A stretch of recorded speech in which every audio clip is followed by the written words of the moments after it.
ఉన్నది ఉన్నట్టుగా చెప్పేవాళ్లను దూరం చేసుకుంటాం. లేనిది ఉన్నట్టుగా చెప్పేవాళ్లను తేలిగ్గా నమ్మేస్తాం. మనం నిజం తెలుసుకునేలోపు నిజాయితీగా ప్రేమించే వాళ్లను కోల్పోతాం. ఇదే లైఫ్ అంటే. మనం కొంతమంది కోసం చాలా వదులుకుంటాం. వాళ్ళకంటే ఏది ఎక్కువ కాదనుకుంటాం. అందరికంటే వాళ్ళకే ఎక్కువ విలువని ఇస్తాం. కానీ చివరికి వాళ్ళు మనకే విలువ లేకుండా చేస్తారు.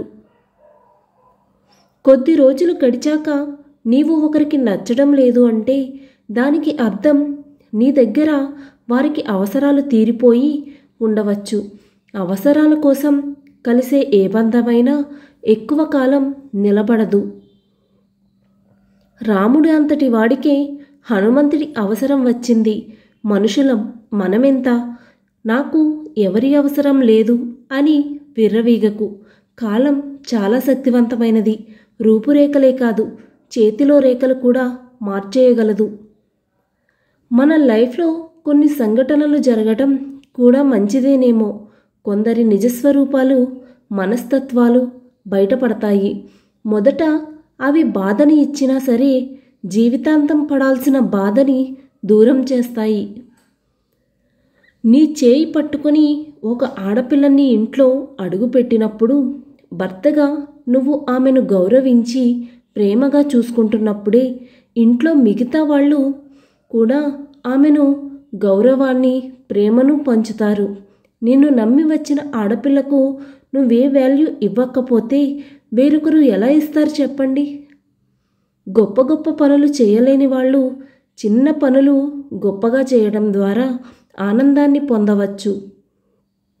గుర్తుంచుకోండి, త్యాగం, ఆదర్శం లోపిస్తే ఎంత ప్రతిభ ఉన్నా, ఎంత సంపద ఉన్నా అవి పనికిరానివిగా మారిపోతాయి. జీవితం అనేది గమ్యం కాదు, గమనం మాత్రమే. ఎన్నిసార్లు ఓడినప్పటికీ గెలవటానికి మరో అవకాశం ఉంటుంది. ఊహలు అనేవి మనిషిని వాస్తవాలకు దూరంగా తీసుకెళ్తాయి. కానీ ఎంత దూరం వెళ్ళినా రావాల్సింది వాస్తవానికే. మీరు అక్కర్లేదు అనుకున్న వ్యక్తులు, మీకు అక్కర్లేని ఆలోచనలు రెండూ మనసుకు భారమే. వదిలించుకొని, విదిలించుకొని మనస్సును తేలికపరచుకుంటేనే జీవితం హాయిగా, ప్రశాంతంగా ముందుకు సాగిపోతుంది. మనిషిని అన్ని చోట్ల తెలివి మాత్రమే కాపాడదు, అప్పుడప్పుడు మంచితనం కూడా రక్షిస్తుంది. లైఫ్లో గొప్ప స్థాయికి ఎదిగేంత వరకు చెవులను మూసుకోండి, ఎదిగిన తరువాత నోటిని మూసుకోండి. ఏదైనా పరీక్షించు, కానీ మనిషి సహనాన్ని పరీక్షించకు. ఎందుకంటే అది విలువైన బంధాన్ని దూరం చేస్తుంది. ఒక వ్యక్తి ఎంత గొప్పవాడైతే అంత కఠినమైన పరీక్షలను దాటవలసి ఉంటుంది. గుర్తుంచుకోండి, అస్తమించిన సూర్యుడు తిరిగి ఉదయించడం ఎంత సత్యమో, పోరాడి ఓడినవాడు తిరిగి గెలవడం కూడా అంతే సత్యం. ప్రపంచంలో ఒక మనిషికి మాత్రమే ఉండే ప్రమాదకరమైన మానసిక వ్యాధి ఓర్వలేనితనం.